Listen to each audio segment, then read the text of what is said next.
Hello, my friends, and welcome to episode 195 of the Kiss Army Nation podcast. I'm one of your hosts, Pasquale Barry.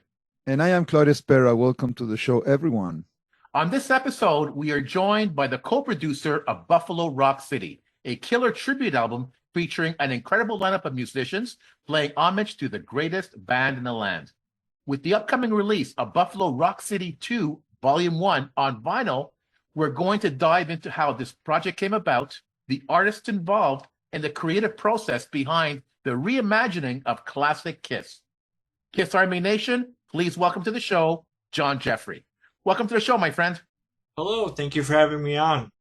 Such a pleasure to have you, John. So thank you for your time. It's going to be awesome. Thank you, guys.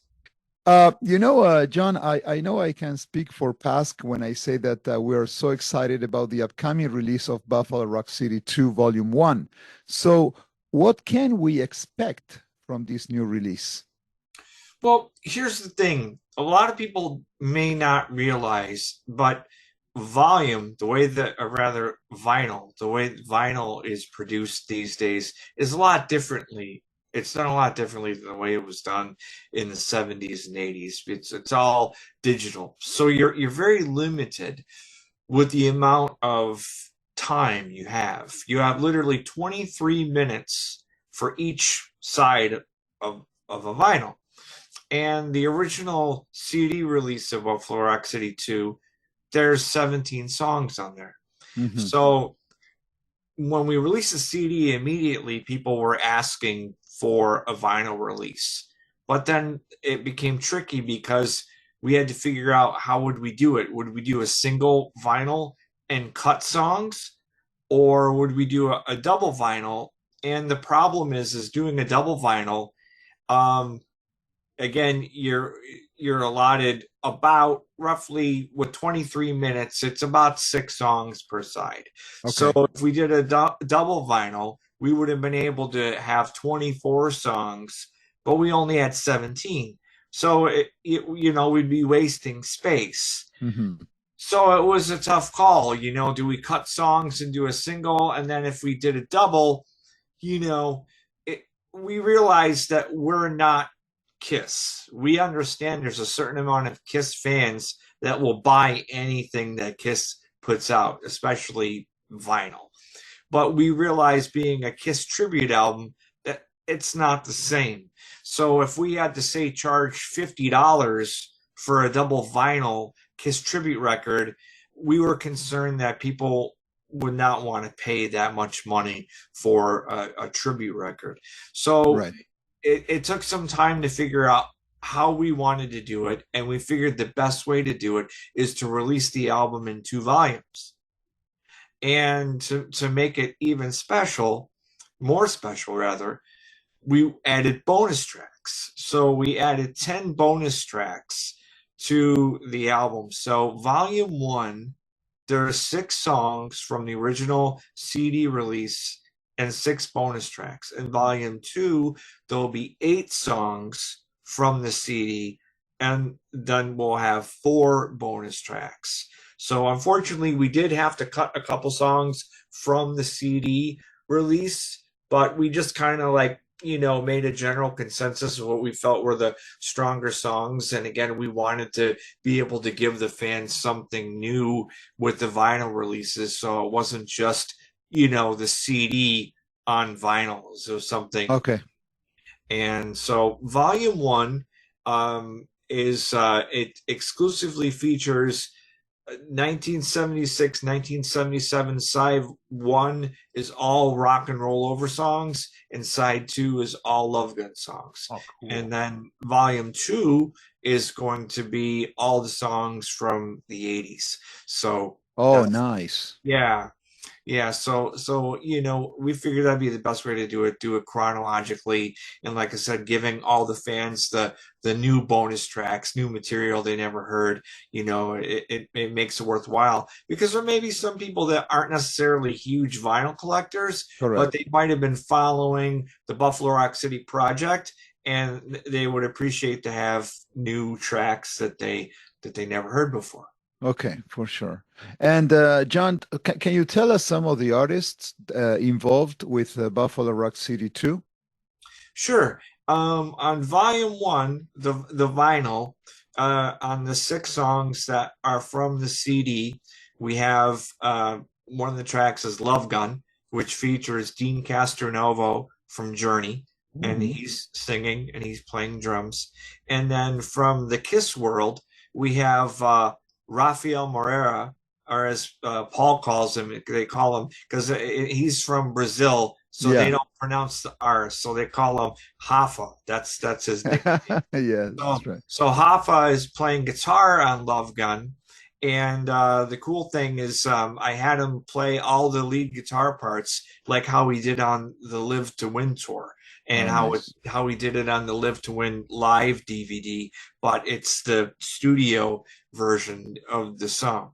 So that's 2 big guest stars that are on the volume one, which is an original song from the CD release. And then also from the CD release, rather, I Stole Your Love, we have Johnny Gioeli, who is the singer from Hardline, and with lead guitar, he might be a newer name, but his name is Howie Simon. And he actually grew up here in Buffalo, but he moved out to LA in the 80s. And he's had a really good string of luck lately playing with a lot of big name bands. He's done fill-in shows for Tesla. Oh, Uh, he plays with Striper. I don't know if you guys are familiar with Striper or not, but their guitar yes. player, Oz Fox, he's had a lot of issues with his brain, and he's had to have brain surgery done, which is, he's missed a lot of shows because of having those surgeries. And, so when he's not available, Howie plays with Striper. And he's also pretty much a permanent touring member of Winger. And most recently, he's touring with Lita Ford. So Uh-huh. Lita Ford's guitar player, I don't know his name, unfortunately, but, the guy who plays guitar and sings, like the Ozzy parts and, Close My Eyes Forever, how he's doing all that. He's, doing that. So, between doing Winger and playing with Lita Ford, he's got some great gigs. Good, And good credentials. Yeah, yeah, yeah, yeah. he plays lead guitar on I Stole Your Love. And then for as far as new tracks go, for one of the bonus tracks, we have Ryan Spencer Cook from Ace Uh-huh. Frehley's band. He's Right. singing Hooligan on there. So that's really, really special. And then another special guest star that we have who's done a ton of work on Buffalo Rock City 2, and also he appeared on a bunch of songs we did on the Buffalo Rock City box set. We had a bonus disc on the box set called Solo Obsessions, and his name is Dave Comer. He's a huge Kiss fan from LA, and he plays in a band called Killset. And so he contributed several songs on Buffalo Rock City 2, on Solo Obsession, and then he did a bunch of the bonus tracks that are on Buffalo Rock City 2 Volume 1. So so we got a good group of guys on Volume 1, and it sounds great, and I think it's really cool to be able to listen to the album. We put the songs not in the identical track listing as Rock and Roll Over and I Stole Your Love, but it's very close. So It's better. Maybe it's better, right? Yeah. well, the thing is that I always look at the way that, Kiss would do their set lists, and you'd usually see, like, Paul would sing a song, Gene would sing a song, Paul would sing a song, and so I kind of kept with that, in a sense. And also, splitting up the special guests. I wanted to have, I didn't want to have all the special guests all, appearing. Sure. I wanted to kind of Yeah. split that over the, the Yeah. record. Yeah. So, And how can people get access to a copy of the album? How can well, they get it? it's coming out on April 12th on Record Store Day. I don't know if you guys have Record Store Day Yeah, in we do. Canada. Mhm. Okay. Well, so that's April 12th. And right now, what we're doing is we're taking pre-orders. The album is exclusive on a website called Bandcamp. There's a lot of big name artists that utilize Bandcamp, and we love Bandcamp. It really has worked great for us for all of our releases. And so right now you can pre-order Buffalo Rock City 2 Volume 1 on Bandcamp. And the Okay. website, it's real easy. It's buffalorockcity.bandcamp.com. So Okay. it's real easy to get to. And Good. Good I, stuff. I remember when this project was first introduced, and I thought, this is really cool. This is very unique. And listening to you talking right now, I can see why there's so much work and thought that went into this project. I think it's really cool. So tell our listeners, what was the initial vision for the first record? How did that idea take shape? well, ironically, there wasn't a lot of vision for the first record. It basically came about where, if you know or don't know, I play in a Kiss tribute band here in Buffalo. We're based out of Buffalo. We play all East Coast. A lot of Western New York shows were called Kiss This, and we were playing a show in Niagara Falls, New York, and the gentleman who booked us at that show happened to be a fellow musician friend of mine who was also a big Kiss fan. So after the show, we were loading out. We just started getting into the conversation of, there's a lot of Kiss songs that Kiss never play live.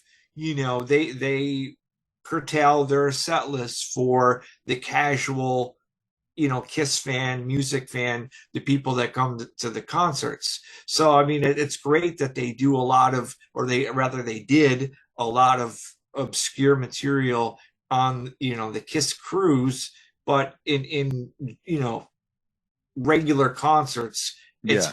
much, greatest hits. You The know usual stuff. Right. what you're Yeah. getting, Yeah. right? Yeah. So we just started having a conversation of, oh, wouldn't it be great if they did this song, or if they did this song, or they brought back this song that they only did live one, and so we just basically started thinking about like how cool it would be to get a bunch of our friends together who are all, musicians in the area who love Kiss, and just kind of did like a big jam session playing all the songs, all the, B-side, more obscure stuff that we never get to hear Kiss to live, but that we would play live just for our own enjoyment. And then once we started talking about doing this big jam, we're like, well, if we do this, it's only going to be like one time. So we got to record it. And then it went like, well, if we're going to record it, we might as well book some time in a recording studio and record this big jam. That's good. And the whole time, it really, I swear, it never crossed my mind that literally doing a whole recording of all Kiss songs, that's literally the definition of a Kiss tribute record. That's But right. I didn't approach it with that mentality. I didn't think like, oh, I want to make a Kiss tribute record. We just wanted to have fun and play songs that, we never got to hear, Kiss do live. It just happened, right? It just happened. Yeah, it just happened. And ironically, a lot of the songs that we wanted to do were more of the songs that, Kiss has obviously been known for their career, is they've kind of been bubblegum rock, heavy metal bubblegum, tongue-in-cheek songs with sexual innuendos, real fun stuff. But there's also really cool stuff that they did later on in the 80s that was a little more serious, a little more street, a little more heartfelt, like songs like I've Had Enough, Mhm. Things that kind of just dealt more with, real life things that, people go through. And we were kind of connecting with those songs. And then when we saw like kind of like the initial track listing, the songs we wanted to record, they all kind of like had that like street vibe to them, you know. So initially we were going to call the first record, we were going to call it Back on the Streets, because or one of the other working titles is Out on the Streets for a Living. Right? But at the same time, there was a unofficial Kiss book that got put out by the original Kiss road crew from the crew, right? Yeah. Called Out on the Streets. And that's right. Yeah. And God bless them. I know JJ passed away a couple years ago, but I know there was a lot of negativity that followed that book in the Kiss fandom. So I didn't want to put out an album that had any connection or correlation with a book that kind of had a negative vibe to it. So coming up with it, we were like, well, why don't we just thinking Buffalo Rock City, and it just came out like that. And like I said, all the songs were basically it was the non-cock rock Kiss tribute record. Okay. That was kind of like what it wound up being. And it really wasn't like, we didn't like set out to like, well, we don't want to do this or we don't want to do that. It just seemed like what we were kind of gravitating towards were the songs that had that more of that, feel, like Black Diamond and, stuff like that, like again, Dirty Livin', a great song from the first record. And, again, it was just, the songs we wanted to do just kind of had more of the, street life mentality type thing to it versus, more of the, the love songs per se. Yeah. So for the second record, then, did you have more of a focus going into that, or was this like a continuation of the first? Let's continue. Well, that was the thing, because we would joke about, like, when I would do like interviews and podcasts, the other guys who were on the record, they would kind of like bust on me because they would say, "Oh, you're like Paul Stanley. You keep saying the same thing and all," because I would say this is the non-cock rock Kiss tribute record. So I figured, well, if Buffalo Rock City 1 was going to be the non-cock rock Kiss tribute record, then Buffalo Rock City 2, that would be the cock rock Kiss tribute. So literally, when I put together the songs that we wanted to do for Buffalo Rock City 2, what my initial goal was is I wanted to have every Kiss song that had the word love in the title, or in the chorus of the song, or had something to do one way or another about love, some form of love.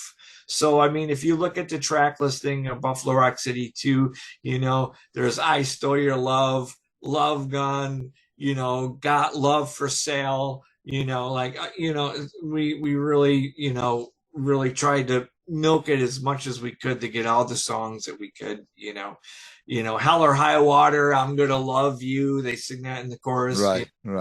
So that was, the intent. So if Buffalo Rock City 1 was non-cock rock, Buffalo Rock City 2 would be the cock rock tribute. Good compliment.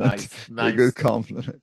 Well, and the funny thing is something kind of organic happened with that too. Right. Is when I started looking through the track listing for Buffalo Rock City 2, I noticed a lot of the songs we covered were songs that actually had ghost musicians appearing on them. Yeah. And I didn't do this intentionally, but there was a lot of them. Like we did Down on Your Knees off Killers, which, had Bob Kulick, which people back then didn't know that it wasn't Ace.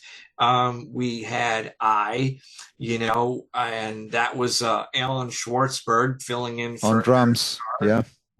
We did You Love Me to Hate You from Hot in the Shade, which had Kevin Valentine playing drums instead of Eric Carr.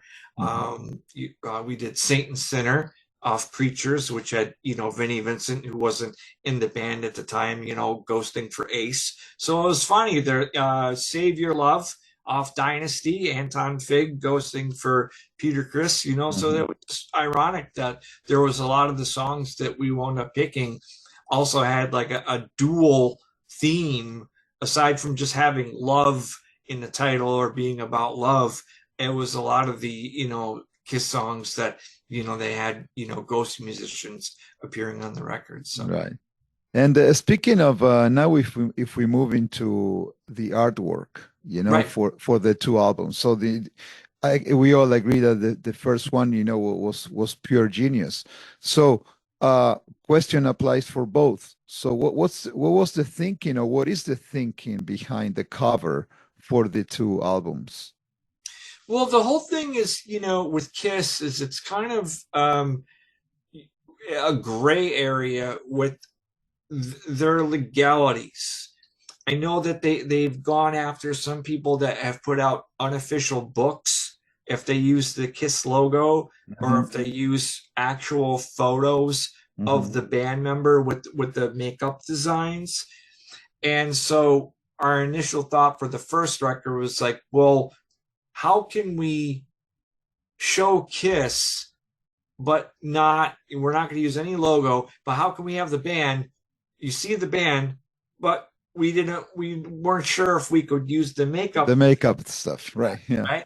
So we thought, Destroyer, the pose on the Destroyer album cover is probably one of the most iconic Kiss poses of you think of all the record albums, that pose, just the way the four of them are standing, is so iconic. We figured, you know what? If we flip that around and you were looking at that from behind, you would still know that that is the Destroyer pose, right? Absolutely. And then we wanted to incorporate something from Buffalo. So we put Buffalo, the city hall from Buffalo, in the background. So it's kind of like, you always wondered, like when you saw Kiss on the Destroyer cover, obviously they were coming up the back of the mountain. They got to the top of the mountain. What were they looking at? Right. So we were like, well, if we're going to look at it from the reverse angle, what would Kiss be looking at? So we put our city hall like right there as a, historical, That's fantastic, man. What a great idea. What a great idea. Yeah, so that was my concept. And then for Buffalo Rock City 2, we figured, well, after Destroyer, there was Love Gun. And we have a lot of songs from Rock and Roll Over and Love Gun and all the love, theme songs. So we kind of went with a Love Gun theme. And what we did is there's the Albright Knox Art Gallery here in Buffalo, and we kind of converted that into the the Coliseum structure that you see on the Love Gun album cover. So that's what we use. So if you're not familiar with Buffalo or architecture, it's probably just going to go over your head what these buildings are. But we wanted it for people who were from here or live here, that they see the cover, they're going to be able to recognize the architecture that's on the cover. Yeah, they're going to connect. Yeah. Right. And so and actually Gene saw the cover for Buffalo Rock City 2, and he didn't say anything as far as about us using the makeup designs or anything like that, because we didn't use actual images of the band. They're artistic drawings of the band, and we also purposely kind of put the band members in the background so they weren't the focal point. So we weren't trying to use necessarily the Kiss imagery as that's the focal point to try to get people to buy the record. Right. We wanted to kind of pay homage to the Love Gun album cover and kind of have it as like, well, what if one of the girls in front just kind of like took over? My initial idea, which it's a little morbid, and actually we had an incident happen here in Buffalo at the time when we were putting the record together, so I had to change the idea. Unfortunately, there was a young man who was mentally just distraught, and he drove from another city into Buffalo, and he he basically committed a serial killing. He went into a supermarket with an automatic rifle, and he killed a number of people, and it was like huge, headlines, and affected a lot of people. It was a tragedy. But my initial idea was, what if one of the Love Gun girls, got up from their pose and shot the band. So my initial thing was I was going to have the band laying on their backs. So all you saw were their boots, like them laying down, and you saw their boots and her standing there with the smoking gun. But then because of that thing happening, Yeah. we didn't want it to be, violent. So we're like, you know what? We'll still have the girl, similar concept. We're not going to kill any of the Kiss guys. Yeah. We'll just have them there. And then we had the gun be like the Love Gun from the album, the Love Gun album, with the bang coming out. So, it's obviously not a real gun. It's a it's fun. It's fun. That's right. Exactly. Yeah. So, so that was the concept behind Buffalo Rock City 2. Good stuff. So, John, to be honest, I'm glad your original concept didn't happen. The one that you did now, I feel much, much better. Oh, yeah. Definitely. Yeah, I do too. I mean, anytime you're trying to come up with something conceptually, you go through various stages of ideas of, what would work. And sometimes, you'll have an idea and maybe your idea doesn't exactly translate well. Or like I said, unfortunately, what we went through here, having that tragedy of all those people being harmed, we didn't want to have anything that we were releasing to have anything to do representing, even inferring violence in any way. But, again, we thought it would just be funny to, again, have it, one of the Love Gun girls kind of like, taking charge, taking over, and having her being the centerpiece of the record. So I think, Kevin Conrad, I don't know if you guys are aware or not, but he did the Psycho Circus comic book series. He did all 31 issues. And we got him to do the cover art for Buffalo Rock City 1 and 2, and the colorization was done by another very known individual in the comic field. His name is Dan Kemp. So hats off to those guys for doing a great amazing job. Artists. Amazing. Yeah.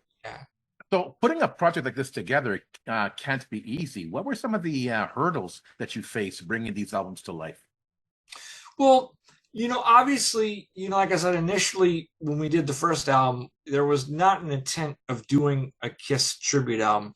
But as we obviously started coming to realization that that's exactly what we were doing, is that we were making a Kiss tribute album, we started looking at all the other ones that were released. And at that point, there was, almost 100 Kiss tribute albums that had been released by that point. And unfortunately, a lot of them, they just weren't done very well. I mean, obviously, it was a lot of them were fans and they had their hearts, into it. You could tell, but it sounded like literally you'd have an album where you had, 10 different bands recording in 10 different studios of various quality, and and there wasn't the glue that kind of solidified the songs to make all of them sound really good. There's a lot of varying in quality. So that was the number one thing that we wanted to do, is we wanted to make sure that there was a consistency throughout the records of sound quality. Obviously not just with the performances, but just with the overall sound of the records. That was, number one. And then number two, probably one of the most renowned and respected Kiss tribute albums was the one that Bob Kulick did, Spin the Bottle. Yeah. And Bob did a great job with that. And he brought in a lot of big name, heavy metal guys. And not that I wanted to necessarily make Kiss tribute record, heavy metal like he did. Kind of his approach, if people aren't familiar with the record, is he kind of took all the Kiss songs and kind of like, put a heavy metal spin on them, and that's not necessarily what I wanted to do. But I knew that having name musicians was going to help with getting people interested into the project and into the records, saying, "Oh, I know that guy. I love that guy," and then, and another thing that I wanted to do had never done before was I had Kiss co-writers record new versions of songs that they co-wrote originally with Kiss. Oh. And on the first album, I had Mitch Weissman record his own version of While the City Sleeps. Mm-hmm. And then on Buffalo Rock City 2, I had Jean Beauvoir do his own version of Who Wants to Be Lonely. Yeah. And I just, I don't know about you guys, but like growing up, and you would read like the albums and see like, those names. Paul Stanley and so and so. Like, I don't know. I didn't know who Adam Mitchell was, or I mean, some names like Bryan Adams, but like Jim Valance. Like I just didn't know who any of these people were. And so I always thought about like, what did these people do? What did they bring to the table to make the song the song? Like Desmond Child, like did Kiss literally just go to Desmond Child and say, we want to buy 5 of your songs, we'll throw, our name on it, so we make some money off of it, but it's really just a Desmond Child song, right? Yeah. You don't know, because unless you're there in the room and you hear how the song's being constructed, you don't really know the whole backstory. So that was something that always intrigued me, was how different was the original version of the song that the co-writer, whatever they contributed to the song, what was their vision of the song versus what the song wound up, becoming after, Gene got his hands on it, Paul got his hands on it. And then, the producer obviously had a say in how the song was crafted and how it sounded ultimately. I wanted to hear what, these guys kind of, initially had in mind for the songs. And so that was something that I was really proud to be able to do, with these records, was to, not only have some people that, obviously were, very involved with working with Kiss and writing with Kiss, but, just to be able to have those new versions for people to enjoy. That was something that was really important to me. I hope I answered your question, by the way. Yeah, absolutely. Oh yeah, fantastic. Absolutely. And John, this is the perfect, pathway to the next question. So you were talking about, music and performances from musicians. So are there any specific performances on the record that kind of stand out as a personal favorite for you? It's so hard because there's so many songs that every song has a backstory, like how the song came together, how I decided who was going to play on what song, and how the song, came out.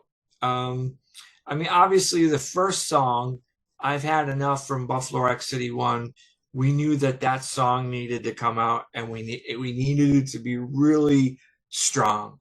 So we worked a lot on that song to make sure that opening track just knocked people's socks off, So, and I feel we did that, So that was important. And again, working with the people who were originally involved with the Kiss records, like Jay Messina mastered Buffalo Rock City 1, and a lot of people don't know, but Jay Messina actually mixed Destroyer, but was uncredited for mixing Destroyer. He got credited as an engineer, but he didn't get any mixing credit until later on, that he got credited for mixing Dynasty, and he co-mixed Unmasked, but he never got any mixing credit for Destroyer. So to have somebody that understands, what Kiss should sound like, being at that very end process of mastering, that was just a great opportunity to work with somebody like him, even though he wasn't involved on the musical end per se, but he was very involved with sculpting what the actual record sounded like, and that was just great to be able to work with another Kiss legend. Absolutely, it falls under that category, definitely. And speaking of the Kiss Army, so if you could sum up, what was the reaction after the release of the first album, and what has been the response when you guys announced the release of the second album? Like with anything, to be honest, with Kiss fans are one of a kind. A lot of, like, some of the Kiss message boards, you come across some people that have very extreme views. Yeah. And I read, literally, when we put out the first record, I read what everybody said, good, bad, or indifferent, because I just wanted to see what people thought. And you kind of have two ways of thinking with Kiss cover songs. You have some people that want to hear a Kiss cover song essentially done note for note, just like the original, the same way, yeah, with hopes that you can provide some sort of better production or something that's going to make it, like people, when they buy the Kiss remastered recordings, it's the same songs. You're buying the same songs over and over and over again, but the hope is there's going to be some magical EQ tweak or something that's going to make this new remaster better than the other three that you've already bought, right? I mean, that's what Kiss fans do, right? They buy these remasters. So, that's one way of thinking about it. If, okay, we want a new version of the song, but we want it to sound exactly like the original. But if you could make it sound better than the original, we'd love it. Then you have people that they have no interest in hearing a Kiss song that sounds just like the original. That's too boring or mundane for them. So they want to hear you put some sort of new spin or some sort of twist to the recording to make it interesting to them. So with both records, and also with the bonus disc that we did for the box set, Solo Obsession, we did all the above. We did some songs we literally, we EQ'd matched guitars. We got drum samples that sounded exactly like the original. We were able to, recreate, the piano sounds on Detroit Rock City. We were able to get the exact cowbell for Calling Dr. Love. I mean, we just really ran the gamut in terms of, trying to make everything sound as authentic as we could. But then at the same time, we also did things where we had on Buffalo Rock City 1, we had Robbie Takak from the Goo Goo Dolls sing Hard Luck Woman. Right. And Robbie does not sound anything like Peter Criss. He doesn't sound like Garth Brooks. He sounds like Robbie Takak. And people who love the Goo Goo Dolls, they love, obviously, John Resnick, the main lead singer, but they love Robbie. So Robbie has a very distinct, unique voice. So he sang it the way he sings it. And, of course, you're going to have, again, 50-50. You're going to have people that love it and people that hate it it doesn't sound like Peter. But then you're going to have people that like it because they like, Robbie and the Goo Goo Dolls, and they like the fact that it was done different than the original. So, it's you're never going to please 100% of the people. 100%. Never. Right? That's for sure. but we tried to have a little bit of, everything in there, So like really, like if you're a real diehard fan and you listen to say, Calling Dr. Love or Making Love from Buffalo Rock City 2, what we did is we did the Kiss Alive 2 arrangements of the songs, but we added all the overdubs, the acoustic guitars and Making Love, and the harmony leads that they didn't do live. We put that in the recording, but we did the arrangement just like Kiss Alive 2. So it's like we tried to, take the best of both worlds and make it our own version. So it wasn't, oh, this is just like Kiss Alive 2 or this is like Rock and Roll Over. It's a, an amalgamation of two versions mixed together. Good idea. So if you have a, you're a big fan and you're listening, you'll pick up. You're gonna recognize, yeah. This is so cool because it just goes to show, oftentimes the best Kiss products are the ones that come from the passion of Kiss fans, and this no exception. It's amazing. So, as a result of that, listen, I want to know a little bit about your own fandom. So, John, how did you first get introduced to Kiss? Well, I mean, my story is probably just like so many other stories. Is the first album that I saw was Destroyer. Being 4 years old, being into, comic books and superheroes and everything, I at the time, my mom and dad had gotten separated and I would spend my weekends with my dad. And my mom was like, she would listen to the radio. Whatever came on the radio, we'd listen to the radio. But my dad, he had this great home stereo system with turntable, and he would just have a huge stack of records, and I would thumb through all the records, and when I got to that Kiss Destroyer album, that's where I stopped, and I'm like, wow, this looks so awesome, I got to hear this. So that was literally my first experience. Your introduction to Kiss. Yeah, my introduction was Destroyer, which I'm sure like so many people, it's same story, but yeah. But I have to say though, as far as the first Kiss record that I bought on my own when I was, I think 10 or 11, is I bought The Elder. Oh, wow. Yeah. Because, back then in 81, we didn't have the type of news information that we have now with the internet. So I just went into a record store. I went, always would go into find the Kiss, section in the record store and see what they had. And I see this record, which seems so unlike Kiss, just this door with a hand on it.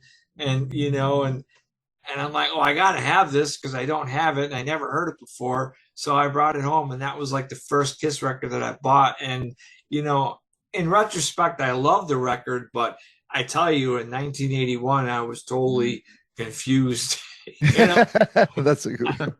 Yeah. I it just sounded like, like this really weird kind of like, kind of reminding me of like some of the kind of the more obscure Gene stuff on his solo album with the strings and everything. Yeah. Which again, it's all in retrospect. I love all that stuff. It's all great. But as a kid, who grew up on, all the, Detroit Rock City, Rock and Roll All Night, Dr. Love, Strutter, Black Diamond, all those classic songs, and then you're listening to, Just a Boy. Right. Yeah.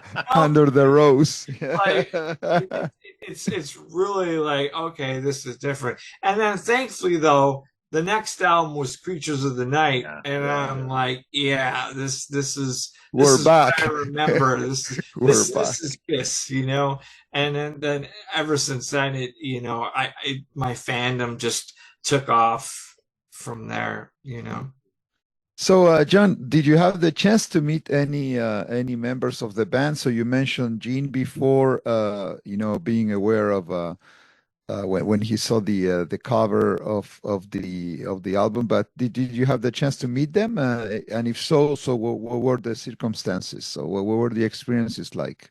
Well, yeah, I actually when I was 16, this was like when I put out the Crazy Nights record. I at this point I was just like super crazy Kiss fan, right? And again, this was pre-internet.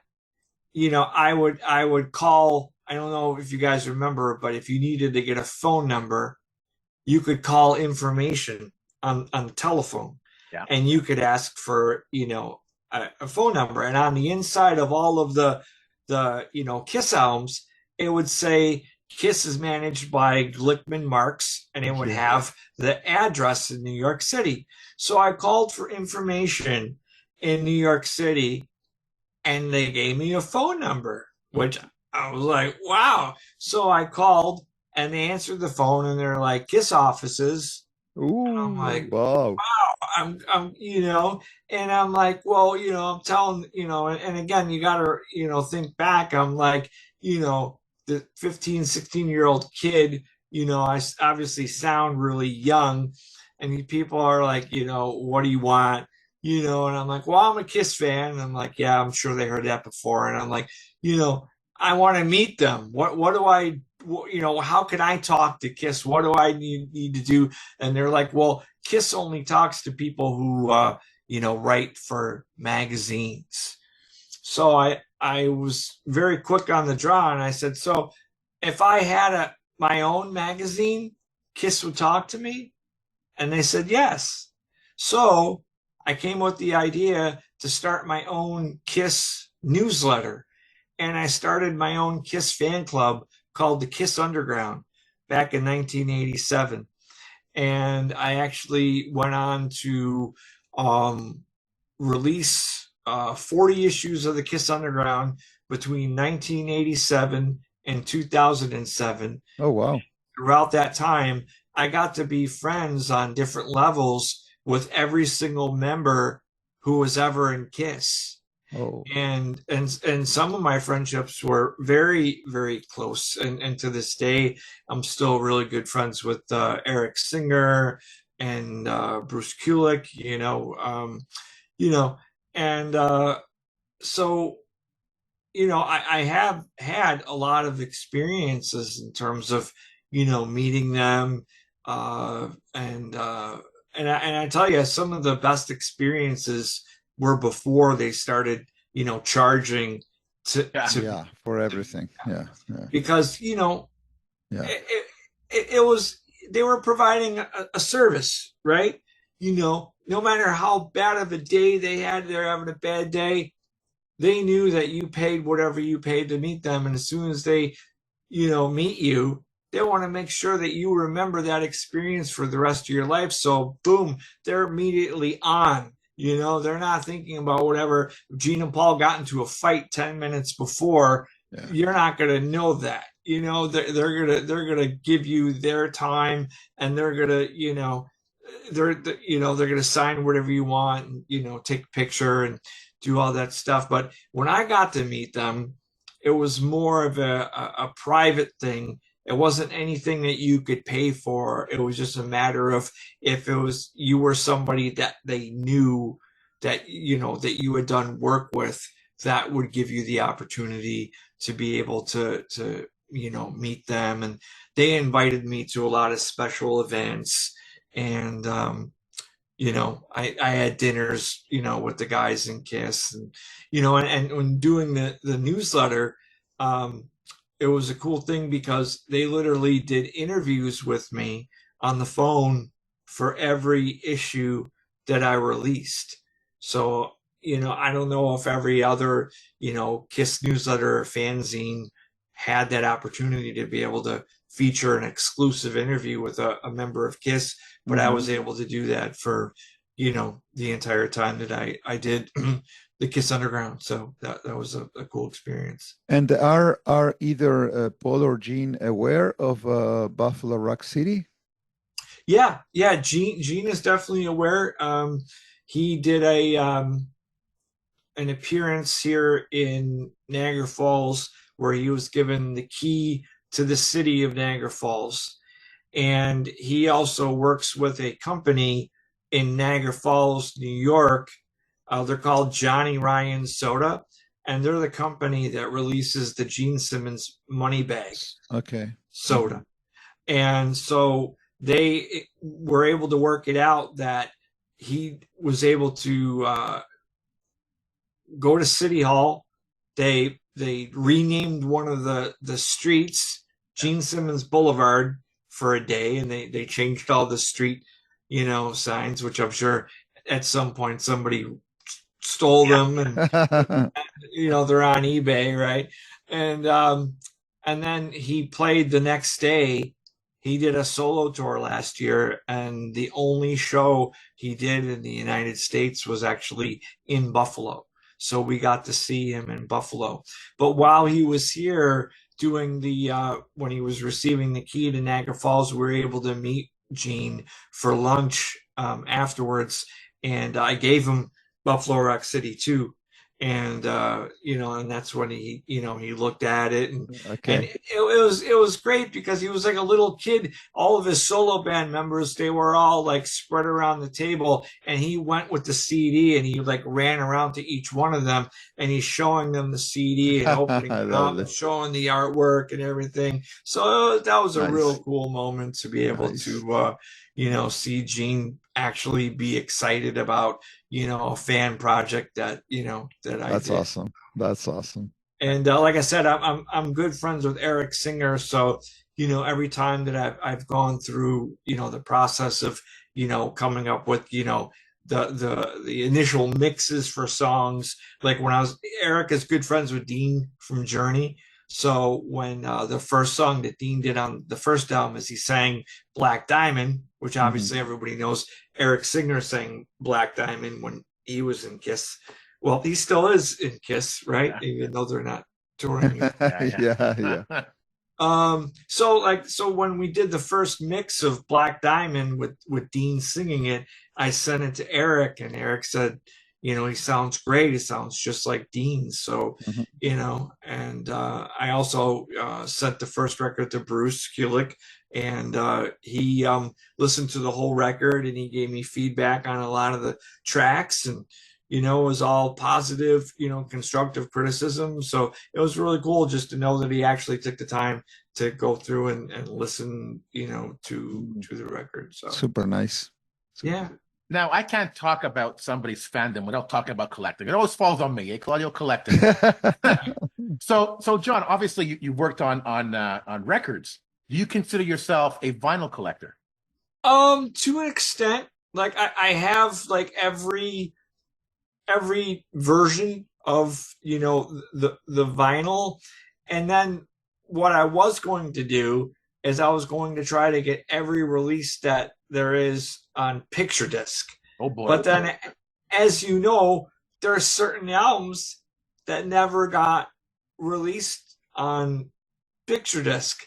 So then I started, and then recently, when they started doing these anniversary editions, they finally put out, double platinum on picture disc, but there, you would know, like Revenge was never released on picture disc.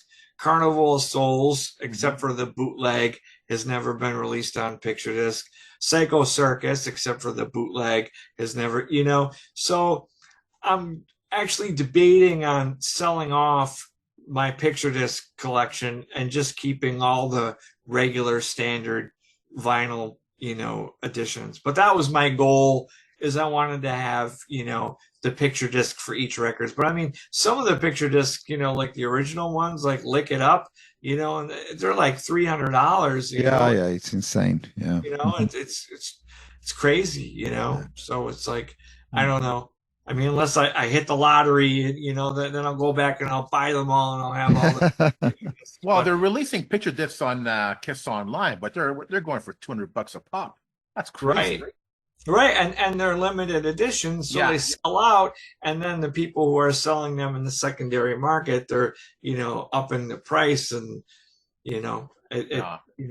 Unaffordable for Yeah. me anyway.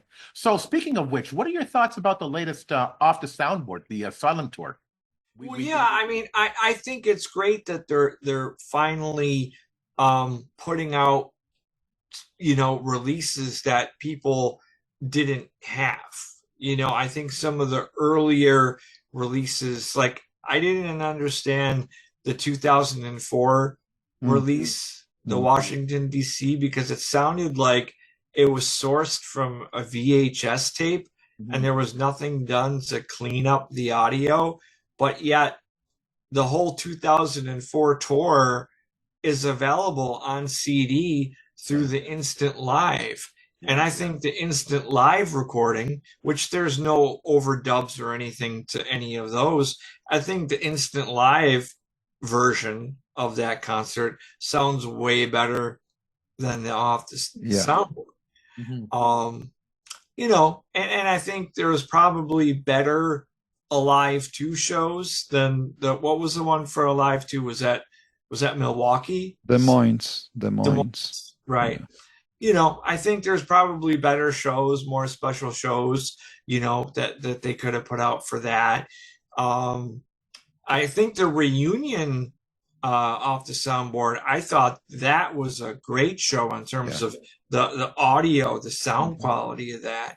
And I hope that this Asylum one, sounds great. I know that the Mark St. John show, was that Poughkeepsie? Is that? Yeah. I know Poughkeepsie, there were incomplete songs and the sound quality wasn't that great because, it's not a multi-track recording where you can go back and you can adjust levels. So you get what you get, it's just a transfer from a board tape to, CD and to vinyl. So I know that there's limitations with that, but I hope, at least for the Asylum one, I hope that, I hope the quality is good on that. And I hope that, people who want it on CD can get it on CD. Yeah. Like, going back to the whole vinyl situation, look what they had to do to put that out on vinyl. Exactly what you were saying before. Yeah. Yeah, three albums. Yeah. It's great. And realistically, if they would have edited out some of the raps or maybe Paul's guitar solo or something, they could have made it two. Yeah. But I don't know.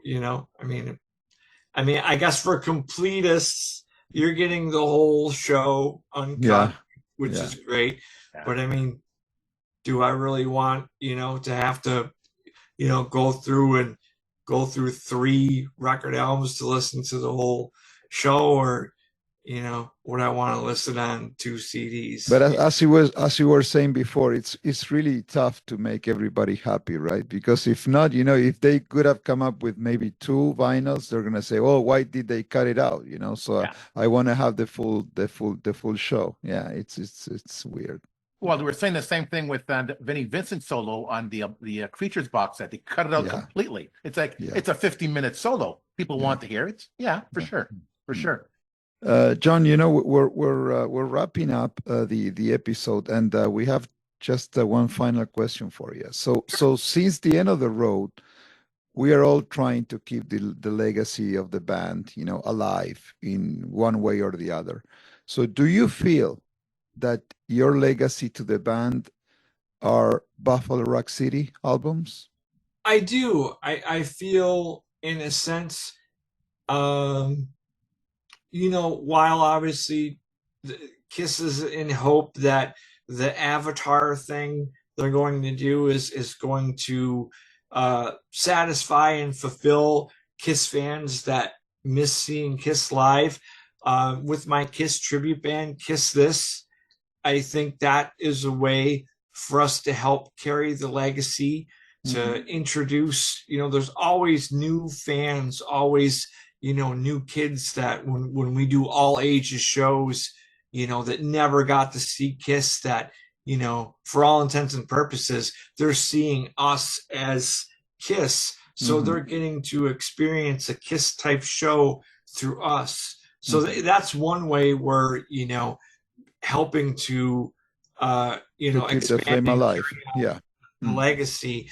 And, you know, obviously through the records, you know, those recordings are going to be forever. And I just think that I think they're fun additions. Like we never set out to, like, you know, our cover is better than the original. You know, I never have been of that mindset that, you know, you do a cover song and your cover is going to be better than the original. It's just something different. Again, for the people that will go out and they'll buy, you know, the 1997 remasters, the 2014 remasters, and this remaster and that remaster, you know, it's like they just want to be able to hear something different about the songs that they love.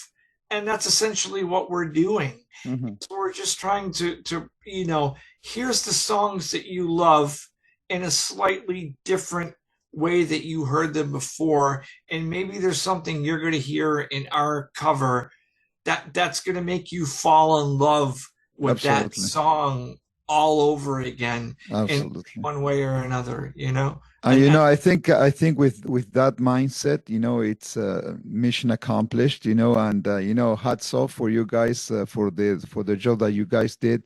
It's amazing, and congratulations, and thank you for giving Kiss fans, you know, that kind of material, which is, you know, it's like fresh. You know, it's something new. And this is what we're also, you know, all the time we're asking Kiss to do something different, and we get it from fans and from guys like you. So thank you so much. You're welcome.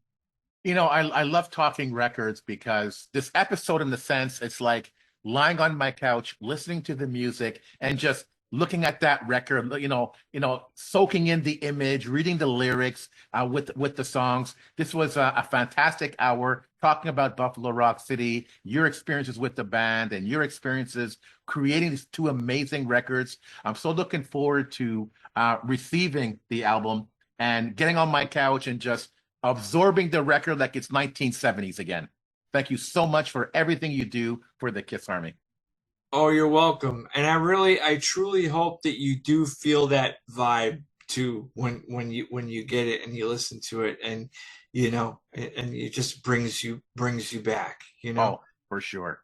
For sure. So once again, my friend, thank you so much for taking the time to come on the show. Thank you, Oh, John. you're very welcome. Thank you, guys. I appreciate the opportunity. Thank you so much.